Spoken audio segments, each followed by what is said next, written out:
There are silences that weigh more than 1,000 words, and there are screens that show what the heart was not prepared to see. My name is Mary Thompson. I am 58 years old, and that Saturday afternoon, while drinking coffee in my living room, I discovered that my son had gotten married. Not through a call, not through a forgotten invitation. I discovered it because an acquaintance sent me the video link. Mary, did you see this? I opened the video with trembling hands, and there he was, my Stephen, in a dark grey suit, walking toward the altar. But he wasn't walking alone. He wasn't walking with me, as we had dreamed so many times when he was a little boy, and he would tell me, "Mum, when I get married, you're going to walk me down the aisle, right?" He was walking with her, with Laura, his mother-in-law, the mother of Victoria, his now wife. Laura was smiling broadly, proudly, holding my son's arm, and I was there, sitting 186 miles away, watching everything through a cold screen. The video had more than 5,000 views, congratulatory comments, heart emojis, and I didn't even know that day existed. I didn't cry right away.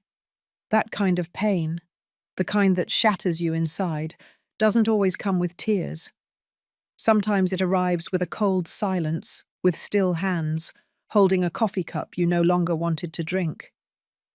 I closed my phone. I stared out the window, and then I understood something.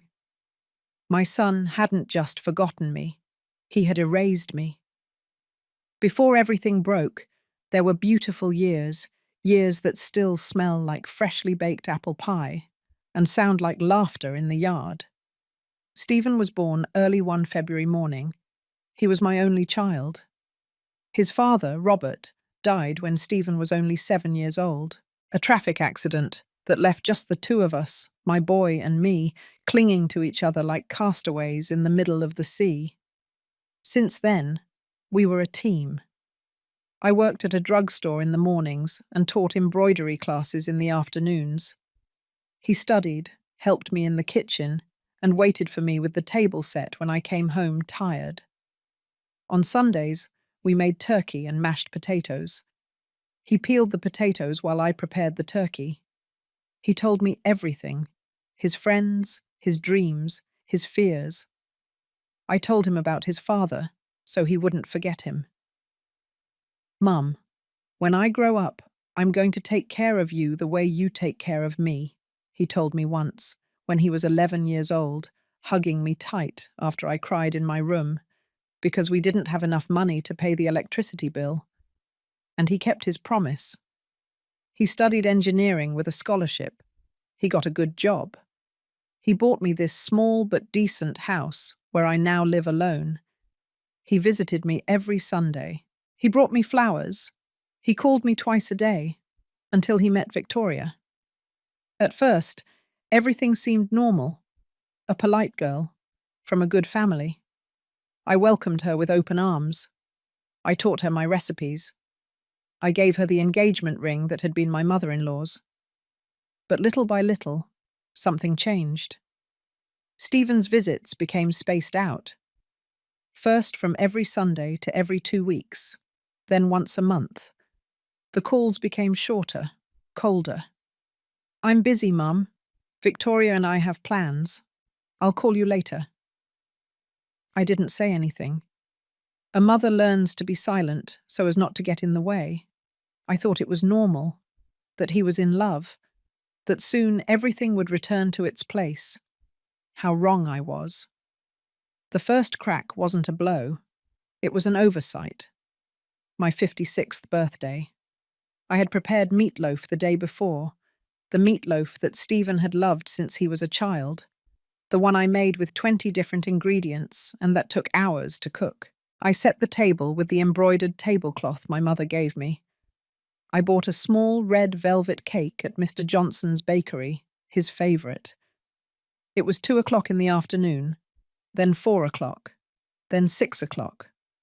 The phone didn't ring. At 7:30 in the evening, when I had already put the food in the refrigerator and was about to blow out the candles I had lit with hope, I received a text message. Sorry, Mum. It slipped my mind.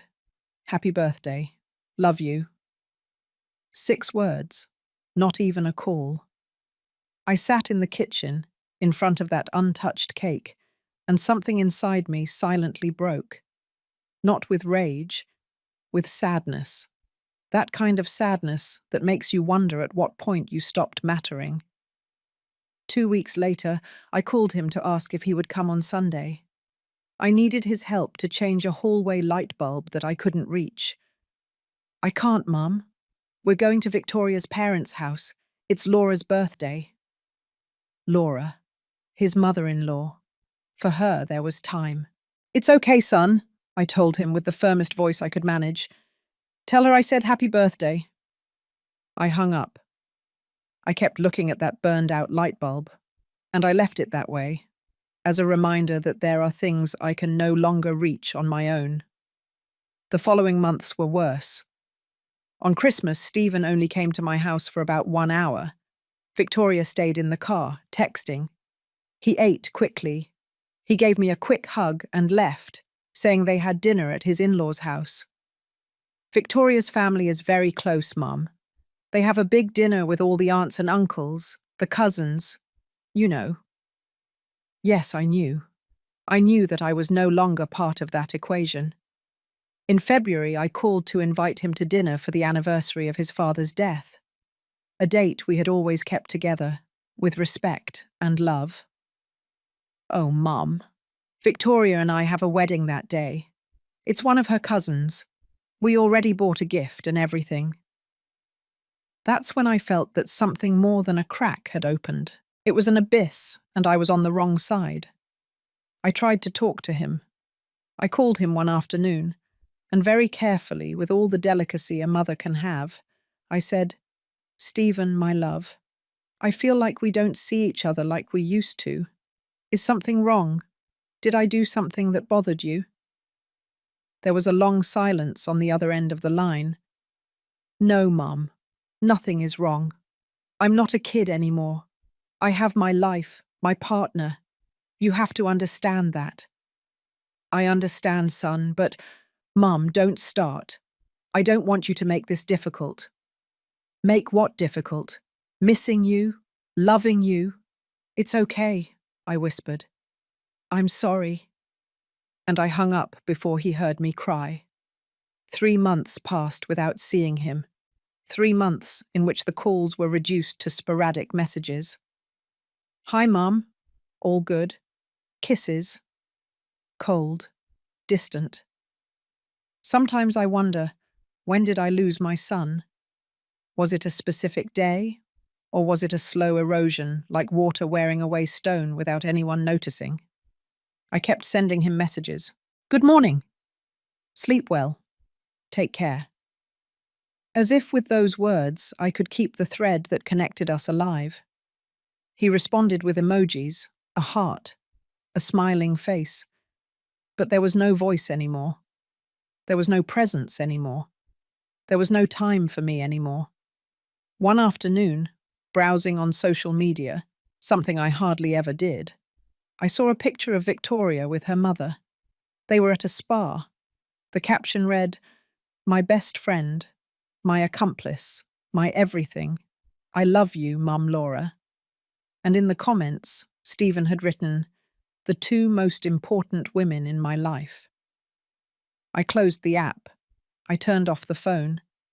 And I sat on the couch, in that house he had given me, and that now felt too big and too empty.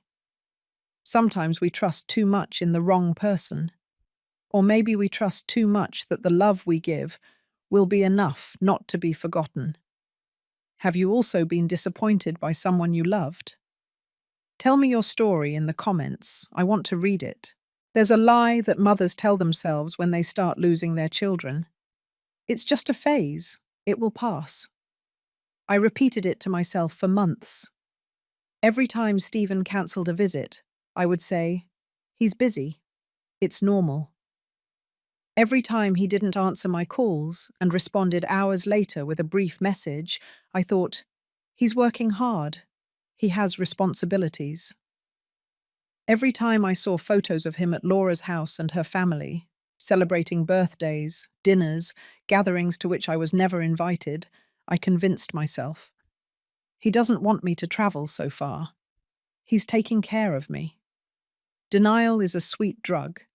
It numbs you. It protects you. It allows you to keep functioning while everything crumbles. But there were signs. Of course there were. One day, cleaning out my phone, I found old messages from Stephen, from 2 years ago, when he still wrote me long paragraphs telling me about his day, when he still sent me photos of his food saying, "It doesn't taste like yours, Mum," when he still ended every message with, "I love you very much." I read them all, one by one, and then I looked at the recent messages. "Okay, talk later." What had changed? At what point had my son, that boy who cried in my arms when he had nightmares, that young man who hugged me tight every time he said goodbye, turned into a polite stranger who treated me with the cold courtesy you have for a distant aunt? I tried to get closer in other ways. I sent him photos of recipes I prepared. "I made the chicken pot pie you like, my love. I wish you could come try it." He replied, "Looks good, Mum. Regards." I asked him about his work, about his projects. He responded with monosyllables. "Fine. Everything's fine." Yes, I sent him good morning messages with motivational quotes. Sometimes he wouldn't even acknowledge it. One afternoon in April, mustering up my courage, I called him. I needed to hear his voice, even if only for 5 minutes. "Hello? Son, how are you? I miss you a lot." "Hi, Mum. Everything's fine." "Hey, I'm in a meeting. Can I call you back later?" "Yes, of course, my love. No problem." He never called back. 3 days later, I tried again. "Stephen's son, do you have a moment?" "Tell me, Mum. Quickly, because I'm on my way out." "I wanted to know if maybe you could come this weekend. I'll bake your favorite cake. We could talk, like before." Silence. "Mum, this weekend we're going to Palm Springs. Victoria's parents rented a house. The whole family is going." "Oh, that's nice, son. Have fun. Thanks. I'll send you pictures." "Yes, yes, send them." I hung up. I sat on the edge of my bed. And there, alone, in that room where I had rocked him so many times as a baby, where I had comforted him as a teenager, where we had talked about everything when he was already a man, I wondered, what did I do wrong? I reviewed every moment, every decision, every word. Was I too present? Was I too absent? Did I give him too much love? Did I demand too much attention? What part of being a mother had I done so poorly that my son now preferred any plan, any person, over being with me? I started blaming myself. Maybe I was too intense. Maybe I suffocated him with my love. Maybe I should have let him go sooner, given him more space, not called him so much. Then I decided to do exactly that, give him space. I stopped calling him every day. I stopped sending good morning messages. I stopped asking when he would come. I thought, if I don't insist, if I step aside, he will come back on his own. He will realize that he misses me. A week passed. Silence. 2 weeks passed. Nothing. After a month, he was the one who sent me a message. "Hi, Mum. Everything okay? You haven't written. I got worried." My heart skipped a beat. See? He does miss me, I thought. "Yes, my love. Everything's fine. I just didn't want to bother you. I know you're busy. You don't bother me, Mum. You know I love you. I'll call you later, okay?" He didn't call. That's when I understood something terrible. My silence didn't make him miss me. It just eased his conscience. Now he could say to himself, I talked to my mum. Everything is fine. I did my duty. As I tell all this, I wonder where you are listening to me. Write the name of your city in the comments. May arrived with light rain. I kept waiting. I kept making excuses. I kept telling myself that everything was normal, that this was how things were when children formed their own families. But a part of me, very deep, very hidden, was beginning to know the truth. It wasn't normal for a son to stop seeing his mother. It wasn't normal for him to have only come to my house twice in 6 months, and both times in passing, in a hurry, with the car running. It wasn't normal for me to know more about his life through his social media than through his words. One night, before going to sleep, I picked up my phone and opened our conversation. I scrolled up and up and up. I looked for the last "I love you" he had said to me without me saying it first. I had to go back 8 months. I closed my eyes, I hugged my pillow, and for the first time, I admitted what I had been denying for months. I had lost my son, and I didn't even know why. The truth never comes all at once. It comes in pieces, like a puzzle you unknowingly put together, until one day you see the whole picture and wish you had never seen it. The first piece arrived in June. I had gone to the supermarket, the big one in the downtown shopping mall. I was choosing tomatoes when I heard a familiar voice. "No, mother-in-law, really. Don't worry. Stephen and I have already decided that the wedding will be with only the closest family. Something intimate, you know." I froze behind the vegetable aisle. It was Victoria. She was with 2 older women, perhaps aunts or acquaintances of her family. "And your mother-in-law? Stephen's mother?" one of them asked. Victoria let out an uncomfortable giggle. "Oh, well, she lives far away, and she's a little complicated. My mum says it's better not to create conflicts. You know how mothers-in-law are sometimes. Better everyone in their own place." The 3 women laughed. I squeezed the tomato I had in my hand until I felt it burst between my fingers. The juice dripped down my fingers like blood. Complicated? Me? I left the abandoned cart and walked out of there. I drove home with trembling hands, with a burning chest, with 1,000 questions pounding in my head. Wedding? What wedding? Stephen hadn't told me anything. Nothing. I waited 2 days, 3, a week. I thought, surely he's going to tell me. Surely he's planning it as a surprise. Nothing. Then, gathering all the courage I had, I called him. "Son, can we talk?" "Sure, Mum. Tell me." "It's just, well, I heard something and I want you to confirm it for me. Is it true that you're getting married?" A long silence. So long that I thought the call had been cut off. "Mum, who told you?" "That doesn't matter. Is it true?" He sighed. Yes, Mum. Victoria and I are getting married. But it's not official yet. We're just looking at dates and, well, I was going to tell you." "When? When were you going to tell me, Stephen?" "Soon. It's just that everything has been very fast and—" "When is the wedding?" Another silence. "In August. But it's something small, Mum. Nothing formal. Just the closest people." August. That was 2 months away. 2 months, and he hadn't had time to tell his mother he was getting married. "I understand," I said with the firmest voice I could. "Congratulations, son. I expect my invitation." "Yes, Mum." "Of course. We'll talk about that later, okay?" I hung up before he noticed I was crying.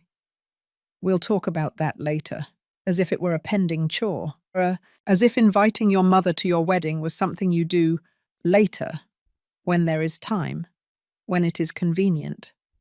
The weeks passed, June turned into July. I waited for that invitation that never came.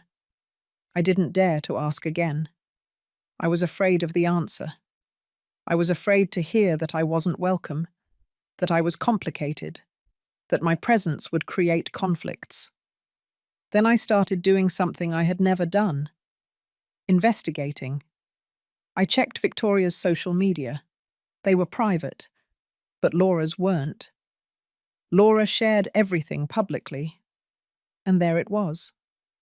Photos of dress fittings with Victoria, photos of floral arrangements, photos of an elegant ballroom with the caption, "Finalizing details for my princess's most important day." Her princess. I felt as if someone had emptied a bucket of ice water over me. I kept scrolling down her profile, and I found something else, a photo from 3 weeks ago. Laura, Victoria, and Stephen sitting in an elegant restaurant, toasting with wine glasses. The caption read, "Celebrating with my son of the heart and my beautiful daughter. May God bless them always. Our family is growing. Our son of the heart. Our family." I wasn't in that photo. I wasn't in that family. I called my sister Elizabeth. She lives in San Diego. She's the only person I've always been able to talk to about everything. "Betty, I think my son is getting married, and he's not going to invite me." She listened to me cry for 20 minutes.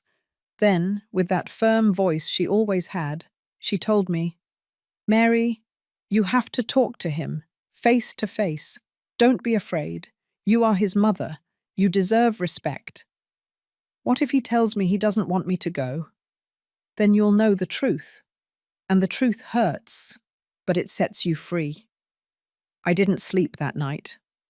I wrote and deleted 1,000 messages to Stephen. They all started the same way. "Son, I need us to talk." But none of them felt right. None seemed to express the size of the pain I carried inside. The next morning, I decided to go straight to him, without notice, to his apartment. I rang the doorbell. Once. Twice. No one opened. I waited in the car outside the building. 2 hours. 3 hours. At 4 o'clock in the afternoon, I saw them arrive, Stephen and Victoria, carrying bags from a decorating store. They were laughing, holding hands. I got out of the car. "Stephen." He stopped dead in his tracks.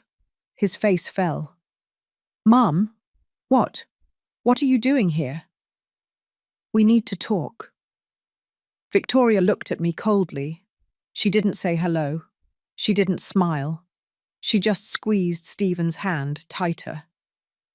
"Now? We were just going to—" "Yes, now." We went up to the apartment. Victoria went into the bedroom and closed the door forcefully. Stephen stood in the living room. He didn't offer me a seat. He didn't offer me water. He crossed his arms and looked at me with a mixture of discomfort and annoyance. "Tell me, Mum, why haven't you invited me to your wedding?" He looked down. "Mum, it's complicated." "It's complicated? I'm your mother, Stephen. What is so complicated?" "It's just that Victoria and I want something small, very intimate, and her family is very close. They have traditions, and you live far away and—" "Stop beating around the bush. Are you telling me I'm not invited?" He ran his hands through his hair. He bit his lip. And then, in a voice I barely recognized, he said, "I don't want there to be problems, Mum. Victoria and her mum have already planned everything. And I don't want conflicts on my day." "Conflicts? What conflicts could I cause?"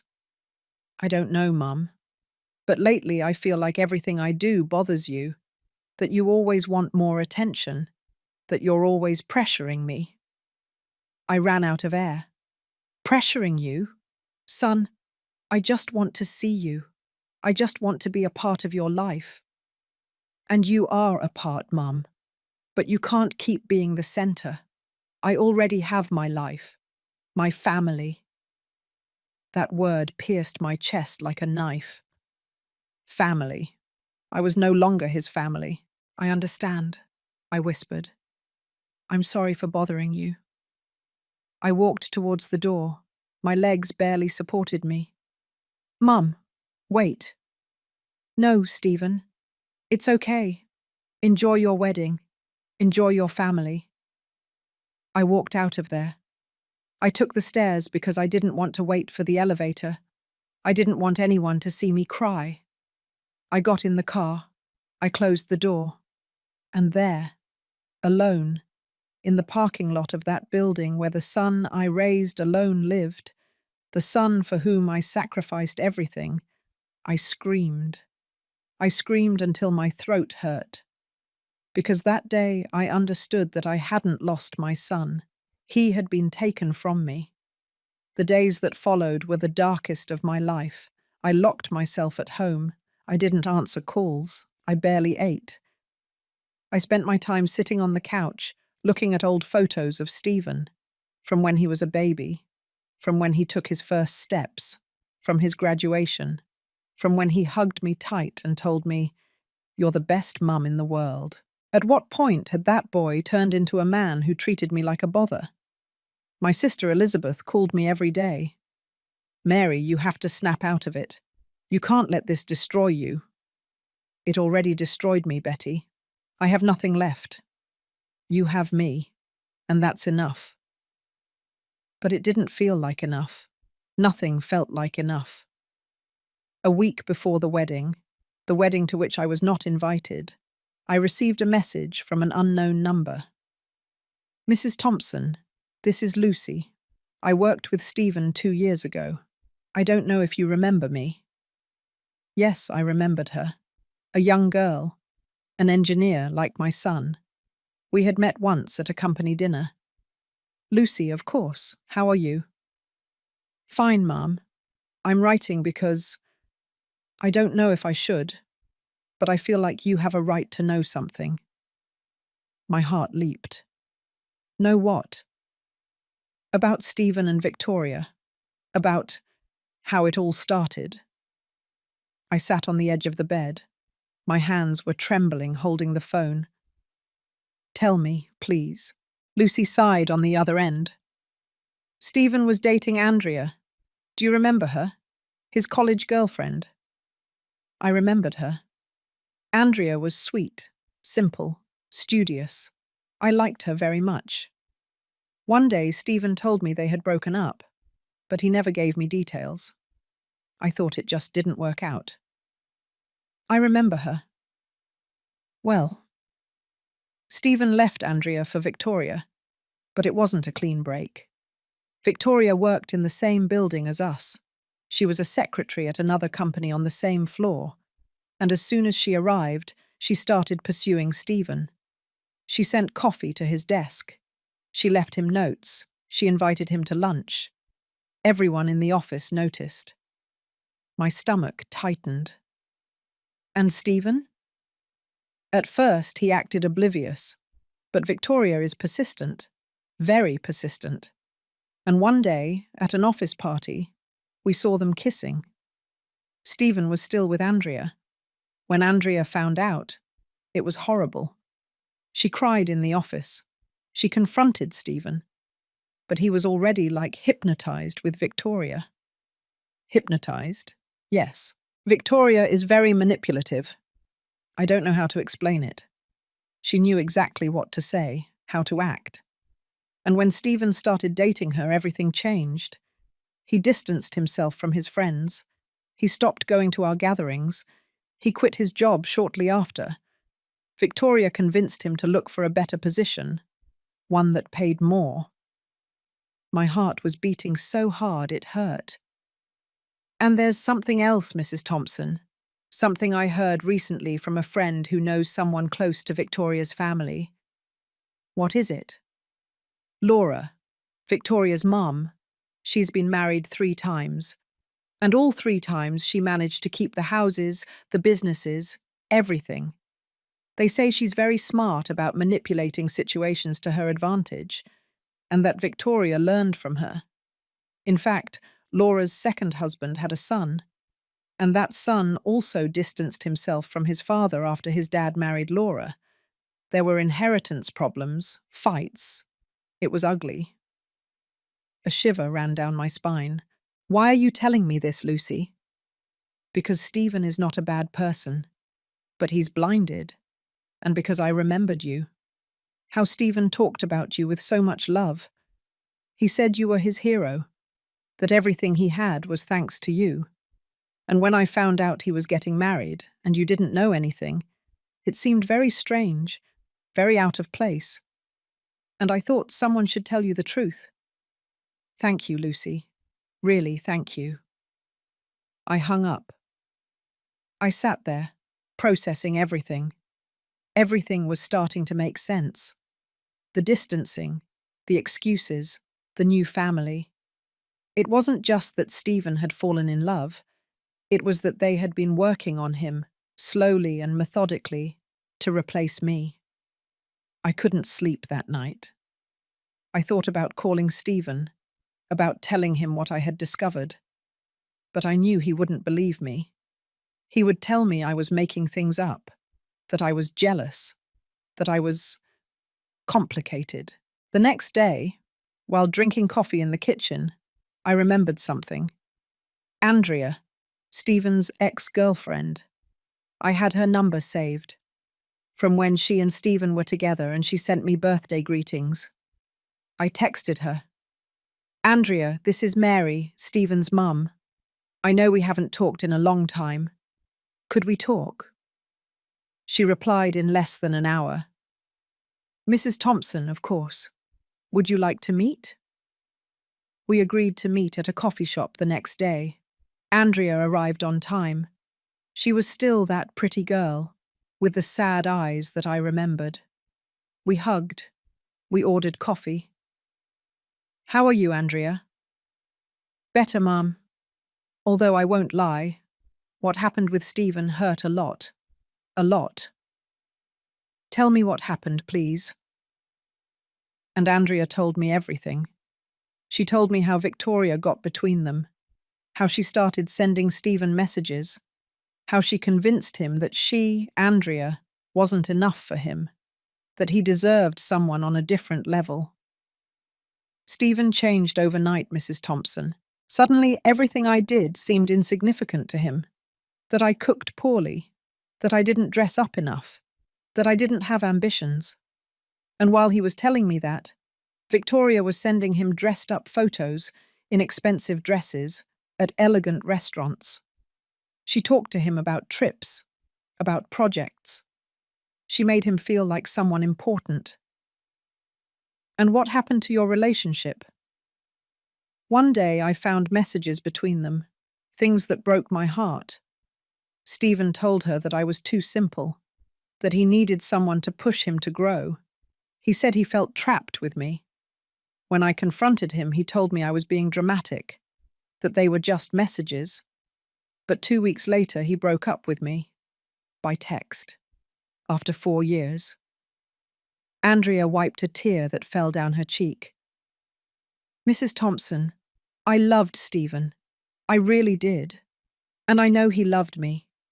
But Victoria, she knew what she was doing. And not just her. I met Laura once, when I went to dinner with Stephen, and that woman looked at me up and down, and she asked me what I did for a living. When I told her I was an elementary school teacher, she let out a little laugh and said, "How nice, such a noble job, but not very profitable, right?" She made me feel so small, and then she told Stephen in front of me, "Sweetheart, make sure you find someone who is on your level." She said it smiling, as if it were a mother's advice. I closed my eyes. I felt rage, a deep rage. And you never said anything to Stephen? Yes. I told him his mother-in-law was rude, and he told me I was exaggerating, that Laura was just direct, not to be so sensitive. That's when I understood I had lost him, because he preferred to defend a woman he had just met over me, who had been with him through thick and thin. Andrea took my hand across the table. Mrs. Thompson, I know why you're here, and I am so sorry for what they are doing to you. Stephen talked about you so much. He told me how you raised him alone, how you worked 2 jobs so he could study, how you were always his support. And seeing how he treats you now, it breaks my heart, because I know it's not him. It's what they've put in his head. We stayed at that coffee shop for almost 2 hours. Andrea told me more things. How Laura always spoke ill of her daughter's boyfriend's ex-partners. How she manipulated situations to always come out as the victim or the hero. How Victoria had cut ties with several friends who didn't support her relationship with Stephen. When I left there, I had no doubts. My son had not forgotten me. My son was being manipulated, and I had to do something. But what? How do you open the eyes of someone who doesn't want to see? That night, sitting in my living room, I looked at the photo of Stephen I had on the shelf, the one where he smiles in his graduation suit, hugging me tight. And I made a decision. I wasn't going to beg. I wasn't going to plead. I wasn't going to humiliate myself anymore, but I wasn't going to remain silent either. The following days were a strange mixture of clarity and torment. On one hand, I finally understood what was happening. It wasn't me. It hadn't been me. I wasn't complicated, or invasive, or dramatic like Stephen had made me feel. It was a strategy, a calculated strategy to get me out of the way. On the other hand, that clarity didn't relieve the pain. On the contrary, it hurt more, because now I knew that my son had not only distanced himself, he had been taken, and the worst thing was that he didn't see it. I spent 2 sleepless nights thinking about what to do. I could call Stephen and tell him everything I had discovered, but I knew he wouldn't believe me. He would tell me I was making things up, that I was jealous of Victoria, that Andrea and Lucy just wanted to cause trouble. I could show up on the wedding day without an invitation, make a scene, demand my place as a mother, but that would only confirm what Victoria and Laura had already told him about me, that I was confrontational, that I ruined important moments, that it was better to keep me away, or I could leave in silence. Let everything happen, accept that I had lost my son and move on. None of the options felt right. It was my sister Elizabeth who gave me the answer.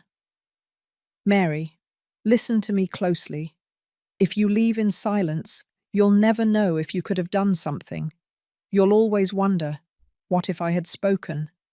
But if you speak and he doesn't listen, at least you'll know you tried, and you can live with that. She was right.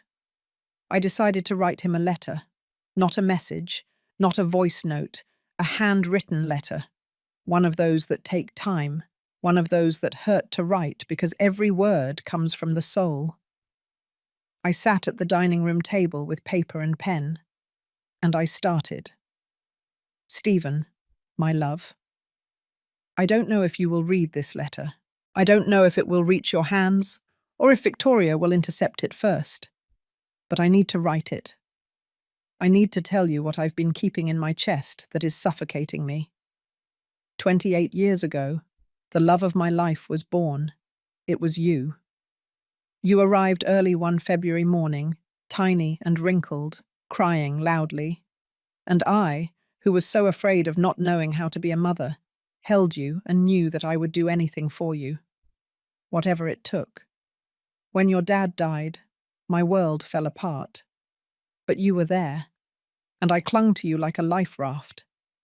I worked double shifts so you would never lack anything. I cried in silence so you wouldn't see me sad. I held back my tiredness, my loneliness, my fear, because the most important thing was you. I watched you grow.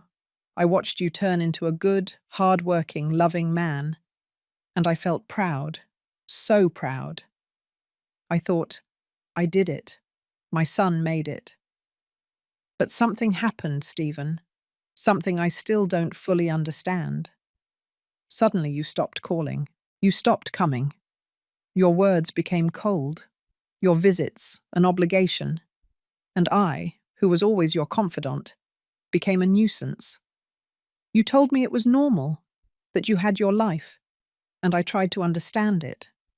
I really tried. I kept silent. I stepped aside.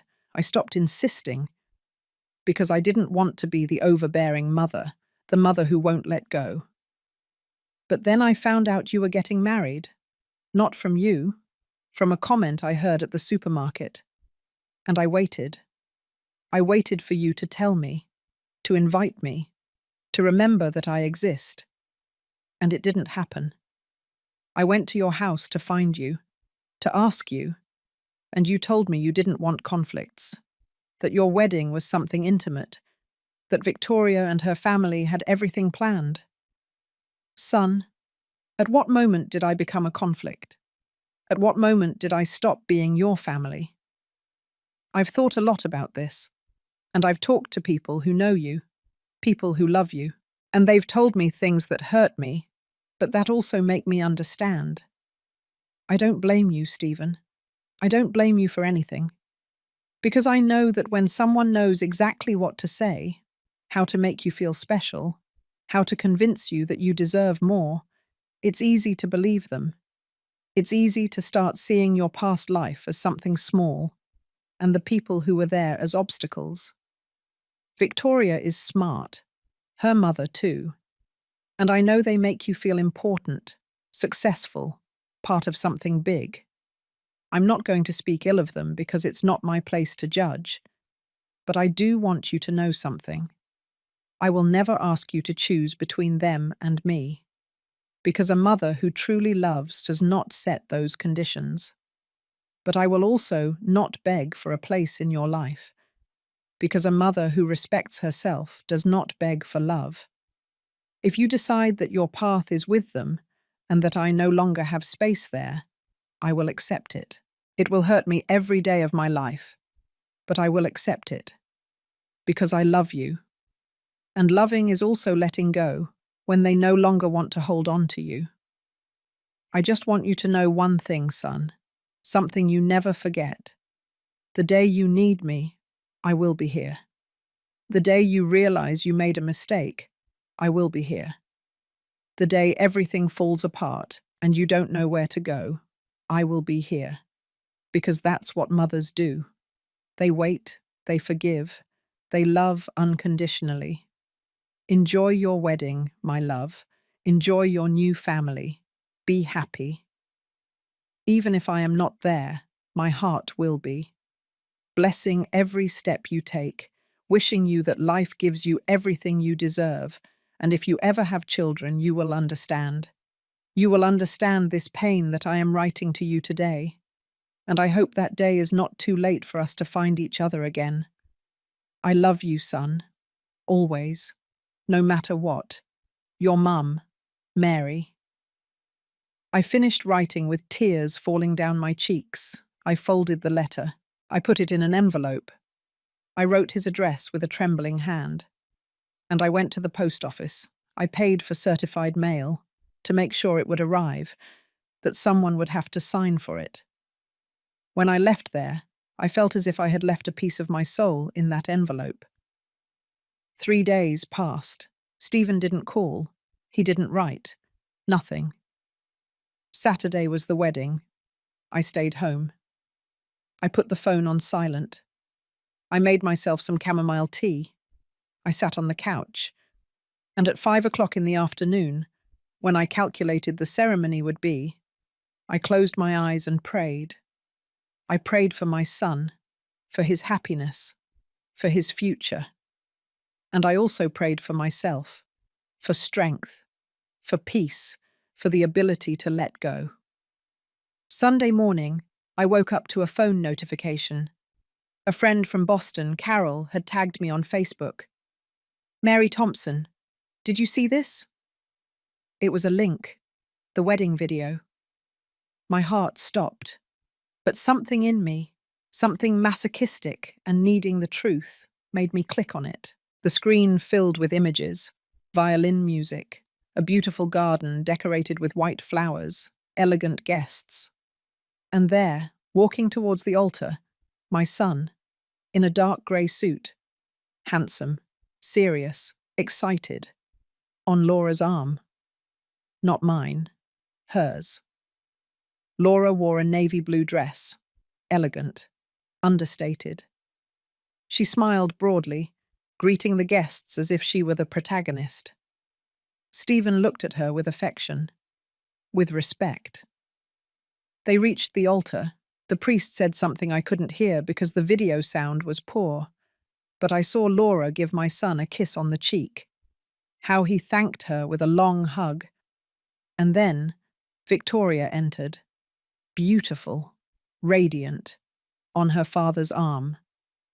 The ceremony continued, the vows, the rings, the kiss, and I, sitting in my living room, 186 miles away, watching everything through a screen, realized something terrible. I hadn't been forgotten. I had been replaced. Laura had taken my place, literally, and Stephen had allowed it. More than that, he had wanted it.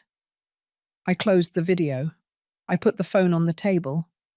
I got up and walked to the backyard. The sun was out. The birds were singing. The day was beautiful. But for me, the world had gone dark. That night I received a message from Stephen. "Mum, I got your letter. Thank you. But I think you exaggerated many things. Victoria and her family have treated me very well. I don't understand why you can't be happy for me." Laura walked me down the aisle because it was a symbolic gesture. She has been very important in this stage of my life. I hope you understand. I'll send you photos of the wedding. Hopefully someday you can truly get to know Victoria and let go of the prejudices. I read the message 3 times. Every word was a nail. Exaggerated. Can't be happy. Prejudices. That's how he saw me now. As a bitter woman who didn't know how to let go. As a problem to be tolerated. I didn't respond. What could I say? I left the phone on the nightstand. I lay down in bed.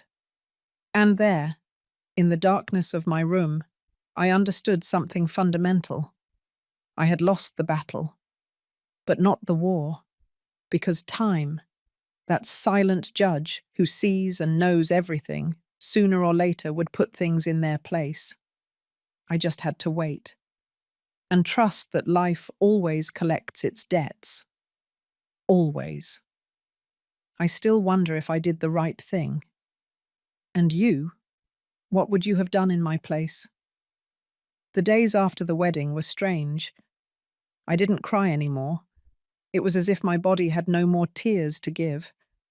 I felt empty, but also strangely peaceful, like when a storm ends and everything is silent. I dedicated myself to my routine. I got up early. I exercised. I tended to my plants in the backyard. I read. I embroidered. I visited my neighbors. I went to church on Sundays. From the outside, it seemed like I was fine, that I had moved on. But inside, something had changed forever. I was no longer the same Mary who begged for a call. I was no longer the mother who blamed herself for everything. I was no longer the woman who waited for scraps of attention. I had understood something profound, something that you only understand after hitting rock bottom. You can't force anyone to love you, not even your son. And I had also understood something else. Letting go doesn't mean stopping loving. It means stopping suffering. A week passed, then 2, then a month. Stephen didn't call. I didn't either. I saw photos of the honeymoon on his social media, because a mother doesn't stop being a mother, even when it hurts. Miami Beach, beaches, romantic dinners, smiles. Victoria was in all the photos, and in many. So was Laura. Yes, Laura had gone on the honeymoon with them. Comments said things like, "What a beautiful family. How lucky to have such a cool mother-in-law. Best vacation ever." I closed the app and didn't open it again. It was in those days of silence that I began to think clearly, not with pain, not with rage, with clarity. I reviewed everything that had happened. The signs, the changes, Lucy's words, Andrea's words, Victoria's coldness, Laura's manipulation. And I understood something that chilled me to the bone. This would not end well. Not because I wished it, not because I wanted revenge, but because things built on lies and manipulation always crumble, sooner or later. Laura had done this before, with her ex-partners, with her second husband's son. Now she was doing it with my son, and Victoria was learning the same game. How long would it take Stephen to realize it? How long would it take to see that what he thought was love was control? How long would it take to feel the same thing I felt? That he was no longer enough, that he was no longer important, that he was just a piece on someone else's chessboard. I didn't have the answers, but I knew that day would come. And when it came, I would be there. 2 weeks after their return from the honeymoon, I received a message from Stephen. "Hi, Mum. How are you? We're back. Everything's very good." Cold. Formal. Like a message you send because you have to. I responded with the same tone. "Hi, son. That's good. I'm glad. Take care." I didn't ask about Victoria. I didn't ask about the honeymoon. I didn't ask anything. He didn't insist. September arrived with its rain. I continued with my routine. Peaceful. Busy. Alive. But distant. Until one day, in the middle of the month, my phone rang. It was an unknown number. I hesitated to answer, but something told me to do it. "Hello? Mrs. Thompson?" It was a man's voice, older, tired. "Yes, this is she." "Who is speaking?" "I'm George. George Millier, Victoria's father." My skin bristled. "Mr. Miller, is something wrong?" A long sigh. "Mrs. Thompson, I'm calling you because I think you deserve to know something. Something I shouldn't have kept quiet about a long time ago." "Know what?" "About my wife. About Laura. And about what's happening with your son." I sat on the couch. My heart was beating hard. "Tell me, please." And Mr. Miller told me. He told me that Laura had been controlling him for 20 years, that when they got married, she was sweet, attentive, perfect. But little by little she isolated him from his friends, from his family. She told him that they didn't really care about him, that only she understood him, that only she valued him. He told me that Laura managed all the money, that he no longer had access to his own accounts, that she decided what they bought, where they went, who they associated with. He told me that his daughters, Victoria and her younger sister, had learned the same pattern, that Victoria had done the same with her ex-boyfriends. She isolated them, she controlled them, and when they were no longer useful, or when she found something better, she discarded them.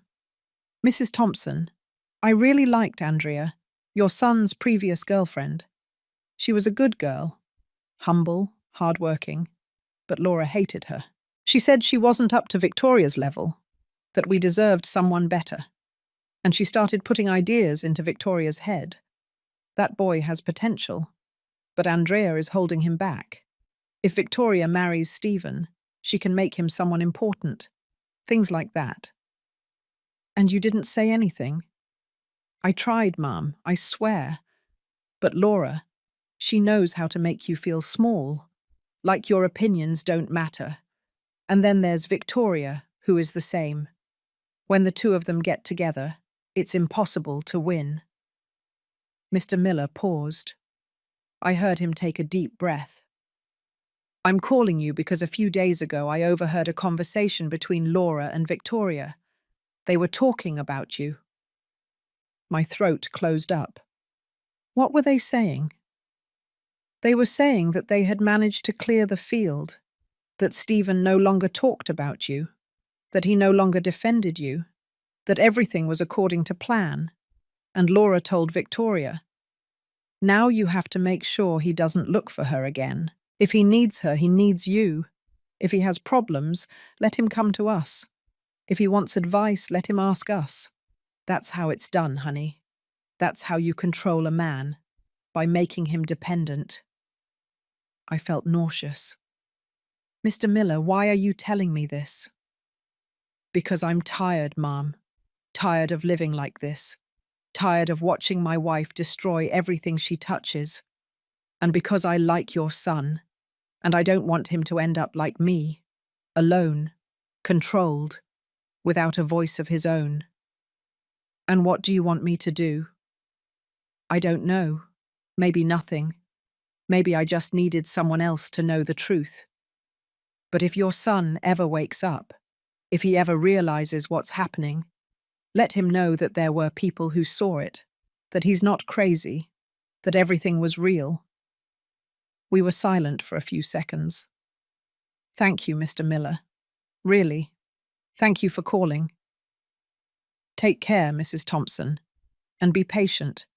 These games don't last forever. They always fall apart." He hung up. I sat there, phone in hand, processing everything. It wasn't paranoia anymore. It wasn't my imagination anymore. It wasn't exaggeration. It was real. And now I had confirmation. That night, while preparing dinner, an idea came to me. An idea that was not born of rage or a desire for revenge. It was born of something deeper, the need for Stephen to see, so that one day, when everything fell apart, he would have proof of who the woman he had married truly was. I wasn't going to tell him anything now. He wouldn't listen to me.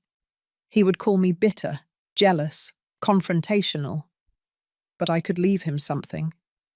A seed. Something that, at the right time, would make him question things. I dedicated the following days to investigating, discreetly, without anyone knowing. I searched social media, in Facebook groups of the city where Laura used to live. I spoke with people, I asked questions, and I found things. I found testimonies from the ex-wife of Laura's second husband, a woman who told how Laura had manipulated her husband to keep the house that was family inheritance, how she had convinced the judge that she deserved that property because she had invested emotionally in the relationship. I found that man's son, a 30-year-old man who wrote in a forum, "My father died alone and ruined because of that woman, and I couldn't do anything." I found photos, documents, conversations, and I found something else. Photos of Victoria with another man. Photos from just 4 months ago, when she was still engaged to Stephen. In the photos, they were hugging, kissing. The man was older, well-dressed. The photos were on a private profile of a friend of Victoria's. But someone sent them to me. They weren't old photos. They had a date, a place, a context. Victoria had been unfaithful to my son. I saved everything. I printed the photos. I put them in a manila envelope, along with screenshots of the testimonies, the conversations, everything. And I wrote a note. "Stephen, I know you won't believe me now. I know that if I give you this today, you'll throw it away and think I'm trying to ruin your marriage. That's why I'm not going to give it to you now. This envelope contains truths that one day you will need to see. When that day comes, I hope it helps you understand that you weren't crazy, that what you felt was real, that not everything was love.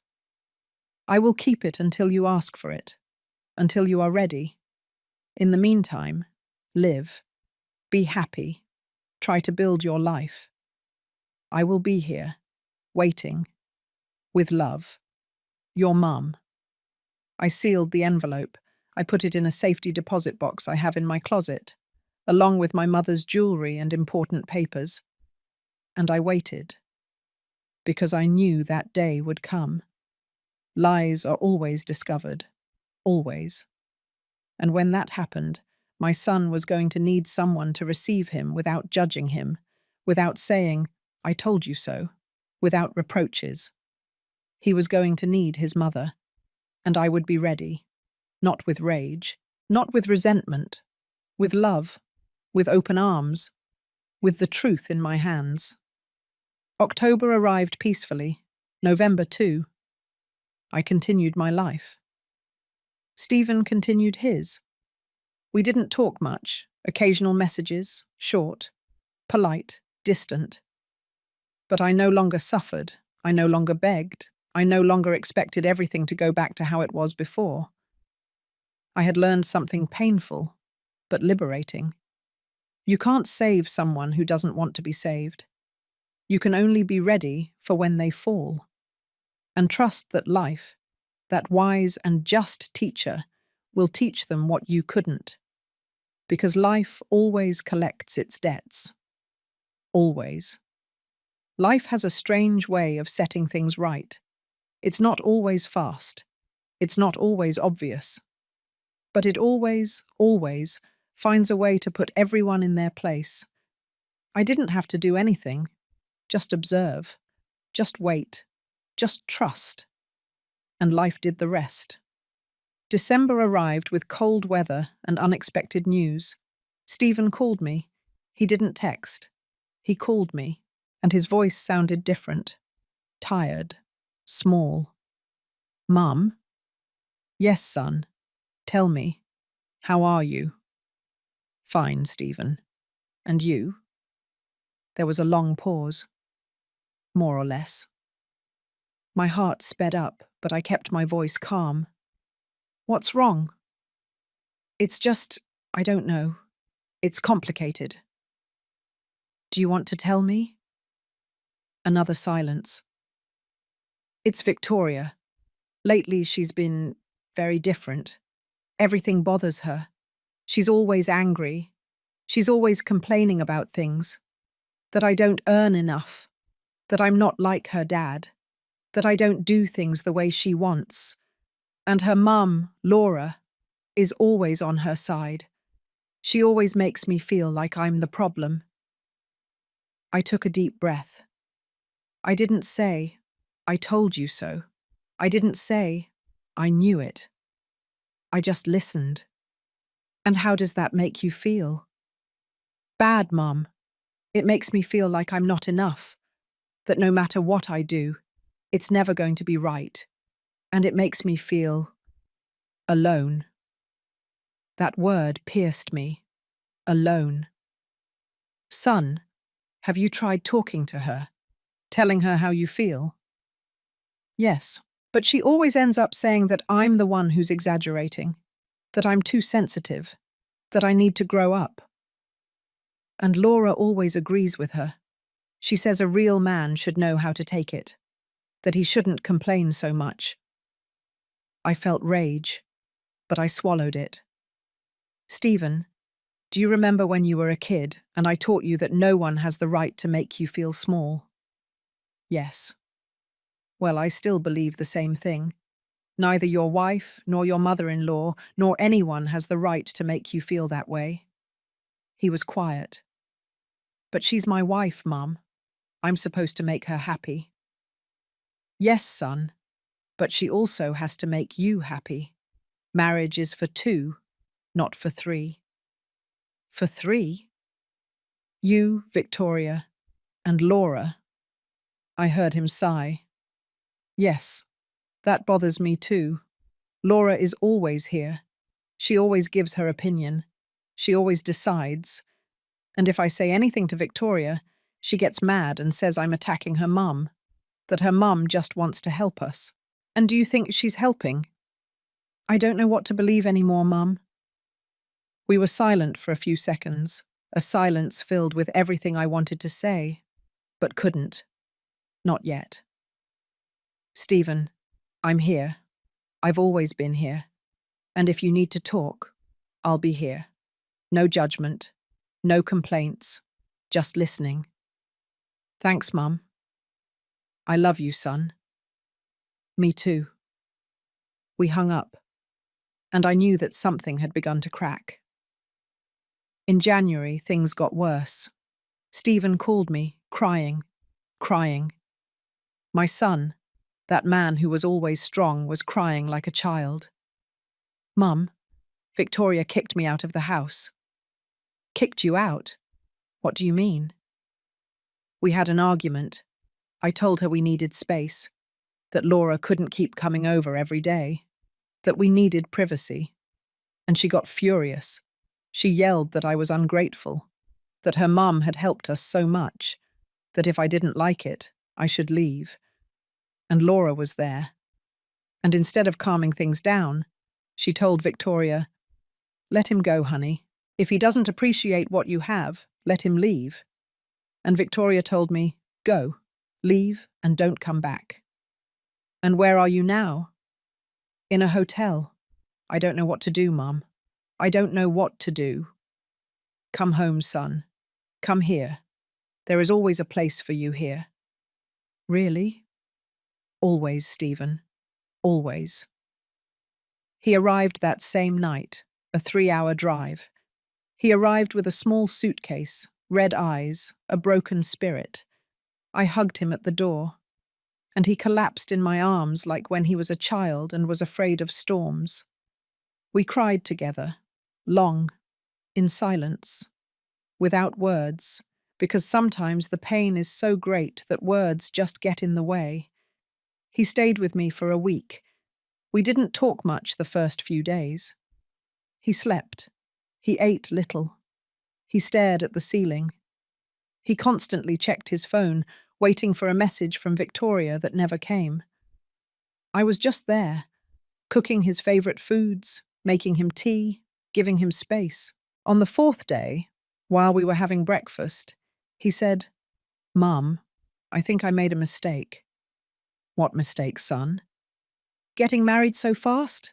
Not listening to you, distancing myself from you, from Andrea, from my friends, from everything that was me before." "And why do you think you did it? Why?" "Because Victoria made me feel special. She made me feel like I could be someone else, someone important. And Laura always told me I had potential, that I deserved more. And I believed them." "And what do you feel now?" "That I lost myself, Mum. That I don't know who I am anymore. That everything I do is wrong. That I'm not enough for anyone." I moved closer to him. I took his face in my hands. "Stephen, look at me. You are enough. You have always been enough. The problem is not you. The problem is that you surrounded yourself with people who needed you to believe you weren't, because that way they could control you." "Control me?" "Yes, son. Control. When someone makes you feel like you're not enough, you become dependent on their approval. You do anything to please them. And they know it. They use it." I watched him process my words, how he started connecting the dots. "Mum, do you think Victoria—" "I'm not going to tell you what to think, son, but I am going to tell you to observe, to remember, to see the patterns, and to ask yourself, when was the last time you felt free? When was the last time you made a decision without fear of them getting angry with you?" He was silent, and then very slowly he started talking. He told me everything. How Victoria checked his phone, how she got angry if he said hello to other women, how she controlled his money, how she decided who he could hang out with and who he couldn't. He told me that Laura had suggested he quit his previous job because it wasn't prestigious enough, that he had gotten another job through her contacts, but that now they demanded he give them part of his salary to help with family expenses. He told me that he couldn't make any decision without consulting them, that if he did, they punished him with days of silence, complaints, and making him feel guilty. He told me that he had lost contact with all his friends, that Andrea had written to him months ago to see how he was, And Victoria had told him to block her because exes shouldn't be in your life. He told me that Laura practically lived at their house, that she had a key, that she came in whenever she wanted, that she gave her opinion on everything: the food, the decorations, the clothes, the decisions. And the worst thing, Mum, is that I felt like something was wrong.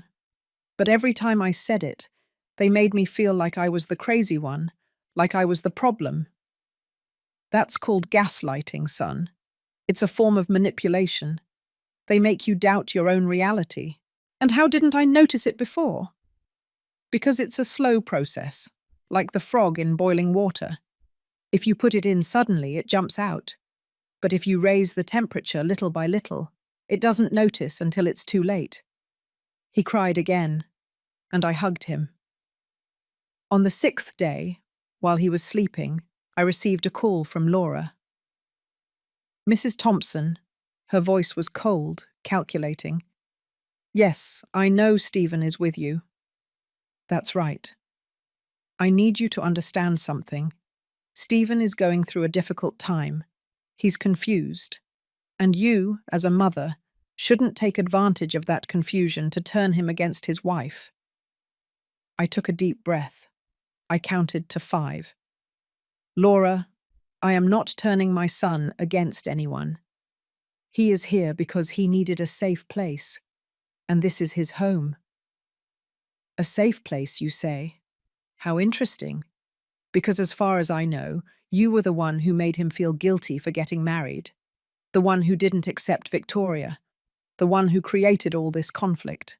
I never created any conflict. I just wanted to be present in my son's life. Present. You wanted to control him, but you couldn't anymore, because Stephen grew up, and he formed his own family, and you couldn't handle it. I felt my blood boil, but I kept my voice calm. Laura, I'm not going to argue with you. My son is here because he needs me, and he will stay here as long as he needs to. We'll see about that, because Stephen is going to come back. They always come back, and when he does, you're going to look like what you are, a bitter old woman who can't let go. And she hung up. I was trembling with rage, but also with clarity, because in that call, Laura had shown her true face. On the 7th day, Stephen received a message from Victoria. Baby, I'm sorry. I overreacted. Come home. I miss you. Let's talk. Stephen showed me the message. What do I do, Mum? What do you want to do? I don't know. Part of me wants to believe her, wants to think that everything can be fixed. And the other part is afraid. Afraid to go back and nothing changes. Afraid to keep feeling this way. I sat next to him. Stephen, I'm going to tell you something you might not want to hear, but I need you to know it. Tell me. There's something I saved for you, something I found months ago. I didn't give it to you before because you weren't ready, but I think you are now. What is it? I went to my room. I took the envelope out of the safety deposit box. I returned to the living room. I handed it to him. Open it when you feel ready. There's no rush, but when you do, you'll understand many things. He took the envelope with trembling hands. What is this, Mum? The truth, son. The truth you need to see. Stephen opened the envelope that same night. I heard him crying from my room. A deep, heartbreaking cry. I didn't go out. I knew he needed to be alone with it. The next morning, he came down to breakfast with swollen eyes. He placed the envelope on the table. Is it real? Yes, son. Everything is real. The photos, those photos of Victoria with that man, are from 5 months ago. I was already with her. We were already engaged. I know. She cheated on me, Mum. She cheated on me, and I didn't even suspect it. I'm so sorry, son. And everything in there, the testimonies about Laura, everything she did to other people, is that also true? Yes. He covered his face with his hands. I was an idiot, a complete idiot. I left Andrea for her. I left you for her. And she was just playing with me. You weren't an idiot, Stephen. You were human, and they are very good at what they do. Why didn't you tell me sooner? Because you wouldn't have believed me. You had to see it for yourself. You had to feel it. He cried again, and I hugged him. And now what do I do, Mum? Now you decide. You decide whether to go back to someone who cheated on you and manipulated you, or you decide to start over, with the truth, with freedom. And if I make a mistake again? Then you make a mistake. But this time you'll do it with your eyes open. Stephen did not go back to Victoria. He sent her a message. I need time. I need to think. She responded with fury. If you don't come back today, it's over. He replied. Then it's over. And just like that, with those words, my son regained his freedom. But the story doesn't end there, because life, as I said, always collects its debts. 2 months later, I found out from Mr. Miller that Victoria was already dating someone else, the same man from the photos, an older businessman with money. Laura posted on her social media. My daughter deserves the best, and the best always comes when you let go of what isn't working. Stephen saw that post, and instead of pain, he felt relief, because he finally understood that he hadn't lost anything of value. 6 months later, Mr. Miller called me again. Mrs. Thompson, I thought you would want to know. Laura and I are getting divorced. Really? Yes. I finally gathered the courage. And I hired a good lawyer, one who investigated everything. And it turned out that Laura had been taking money from the accounts without my permission, forging signatures. And when the judge saw the evidence, well, let's just say things didn't go the way she expected. I'm happy for you, Mr. Miller. And there's something else. Victoria and that businessman. It turns out the man is married, and his wife found out. There was a scandal. Victoria lost her job, and now she's living with Laura again, the two of them alone, just as they started. Poetic justice. I didn't have to do anything. Life did it for me. Stephen is living with me now. He is rebuilding his life. Slowly but surely. He apologized to Andrea. She, with the nobility she always had, forgave him. They didn't get back together, but she told him. You deserve to be happy, Stephen, truly. He reconnected with his friends. He got a new job. He started therapy. And little by little, he is going back to being himself. The Stephen I raised. The Stephen who laughs, who dreams, who loves without fear. One day while we were having dinner, he looked at me and said, Mum, how did you know this was going to happen? I didn't know, son. I just trusted. Trusted what? That the truth always comes to light, and that life always puts everyone in their place. He smiled, a sad but genuine smile. You were right. Life always collects its debts. Always. Son, always. And there, in that kitchen where we had shared so many meals, laughs and tears, we understood something together. You don't need revenge when you trust in the justice of time. You just need patience and faith, because what you sow, you reap. And they sowed lies, manipulation, and pain. And now they were reaping exactly that. Alone, empty, with nothing real to sustain them, while we, mother and son, were together again, rebuilding, healing, loving. And that, That was the true victory. 2 years have passed since that wedding I wasn't invited to. 2 years since I saw my son walk down the aisle on the arm of another woman. 2 years since I sat alone in my living room, watching everything through a screen, feeling like I had lost the most important thing in my life.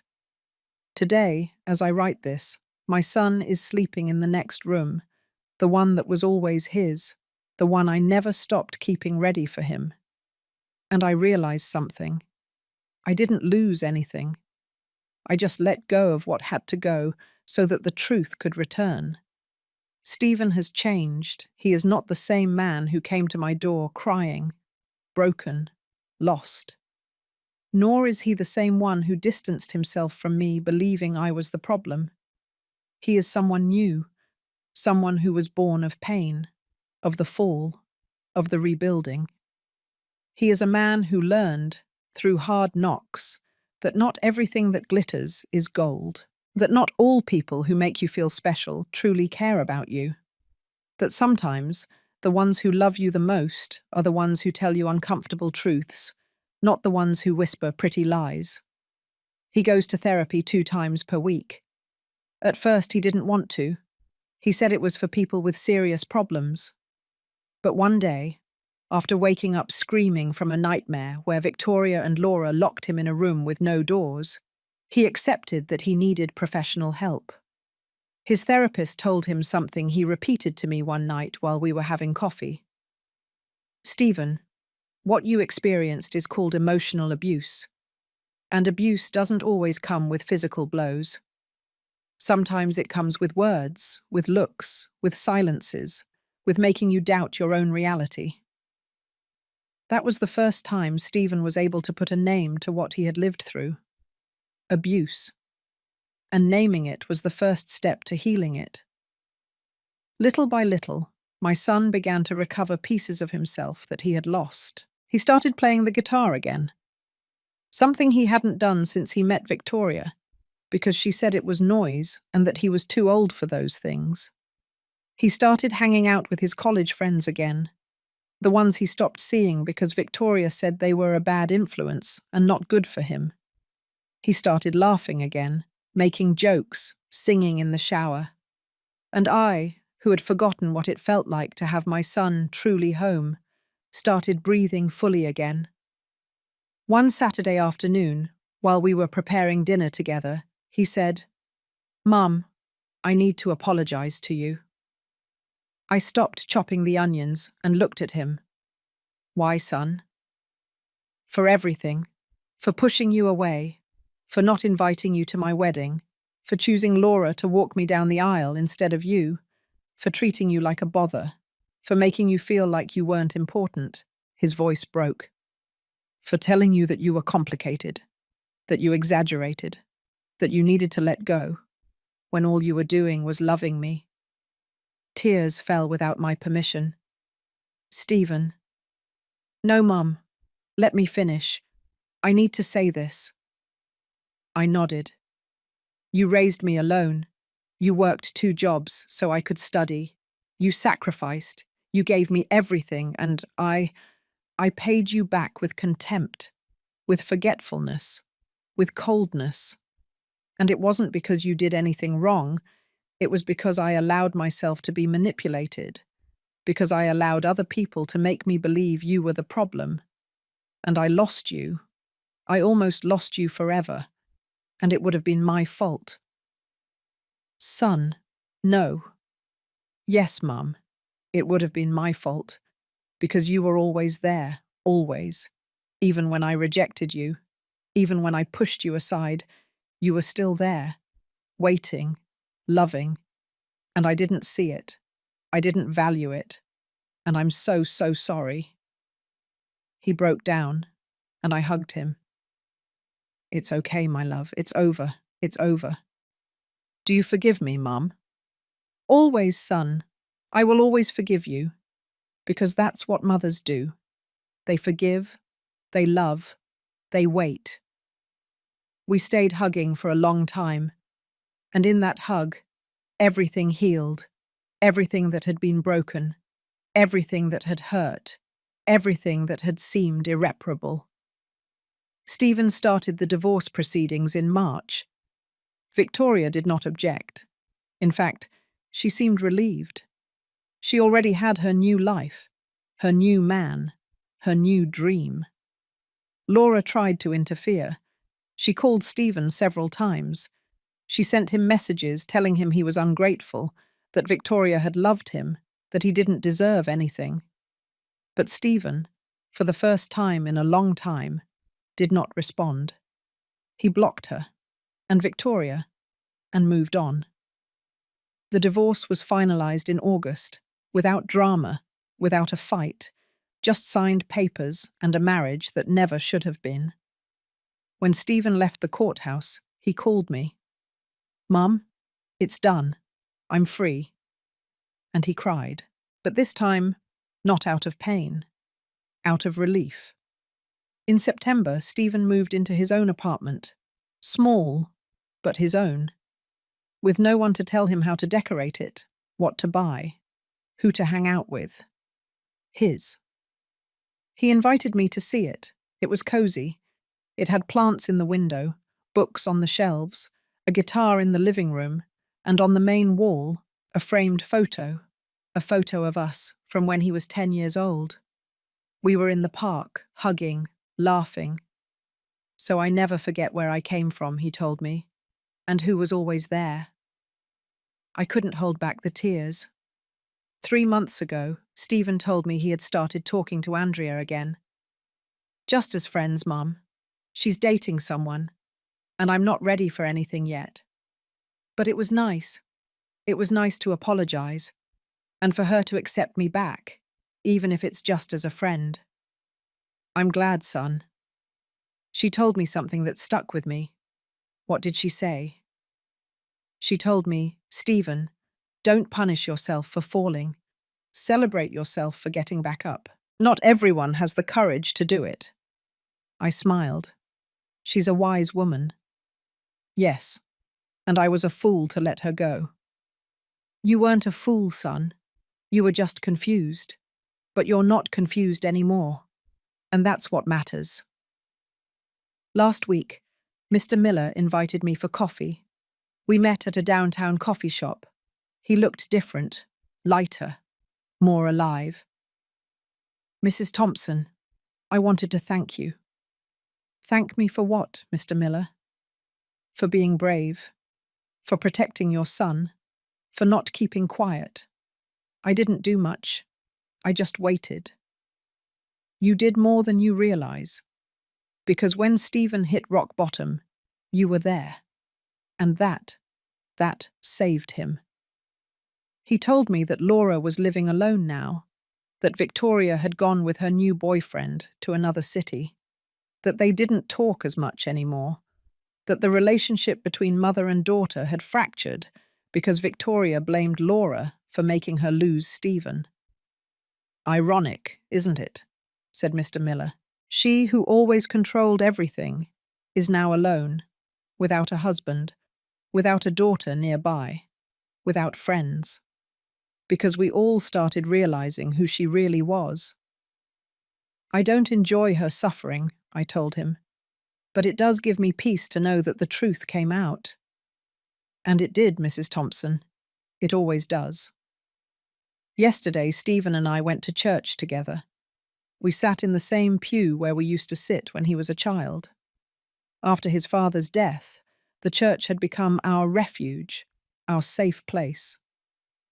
During the homily, the priest spoke about forgiveness, about how forgiving is not forgetting but letting go of the weight of resentment so you can walk lighter. I looked at Stephen. His eyes were closed. He was breathing deeply, and I knew he was letting go of the guilt, letting go of the pain, letting go of everything that had held him prisoner. As we left church, we walked through the park, the same park from the photo that now hangs in his living room. "Mum, do you think I'll ever be able to trust someone again?" "Yes, son. But first you have to learn to trust yourself, your intuition, your worth. And when you do, you'll know how to recognize the people who truly care about you." And how do you recognize that? Because they don't make you feel small. They don't ask you to give up who you are. They don't isolate you from the people who love you. The people who care about you make you feel free, and they encourage you to grow, but without tearing out your roots. We walked in silence, and then he said, "Thank you, Mum, for not giving up on me, for waiting for me, for loving me even when I didn't love you back. I always loved you, son, even when it hurt, even when it seemed like I had lost you, always." Today is November the 1st, All Saints' Day, a day when we remember those who are no longer with us. I went to the cemetery to visit Robert, Stephen's dad. I brought him flowers. I talked to him. I told him everything. Our son was lost, but he's back, and he's doing well. He's healing, and I think you would be proud of him, because he fell, but he got back up. And that, my love, that is brave. I left the cemetery with a peaceful heart, and when I got home, I found Stephen cooking. He was preparing the turkey and mashed potatoes, the same meal I taught him to make when he was a teenager. "What's the occasion?" I asked. "None. I just wanted to make you something special, to thank you for everything." We ate dinner together. We talked about everything and nothing. We laughed. We reminisced. And in that moment, sitting at my table, seeing my son happy, free, at peace, I understood something profound. It's not about not falling. We all fall. We all make mistakes. We all let ourselves be deceived sometimes. It's about getting back up, recognizing the mistake, asking for forgiveness, healing, and not allowing the pain to define you. If you are listening to this story, I want you to know something. If you are going through something similar, if you lost a son, a husband, a friend because of someone who manipulated them, if they made you feel like you were the problem, if they isolated you, if they erased you, it is not your fault. And you are not alone. There is hope. There always is. Because the truth always comes out. Always. And the people who truly love you, sooner or later, return. Maybe not when you want them to, maybe not how you expected them to, but they return. And when they do, you have to be ready, not with resentment, not with reproaches, but with love, with open arms, with forgiveness, because that is the true power of a mother, of a father, of someone who loves unconditionally. You don't give up, you wait, you forgive, you love, and you trust that life, that wise and just teacher, will put everything in its place. My son is now 30 years old, and he is building a new life, a life based on truth, on freedom, on real love. Will he fall in love again? Yes. Will he make a mistake again someday? Maybe, because he's human. But will he allow himself to be manipulated again? No, because he learned. Because now he knows how to recognize the signs. Because now he trusts his instinct. And because now he knows that there will always be someone who loves him unconditionally. Me. Before I finish, I want to tell you something else. If someone ever tells you that you are complicated, that you exaggerate, that you need to let go, that you are the problem, stop, breathe, and ask yourself, is it true? Or is it what someone needs you to believe so they can control you?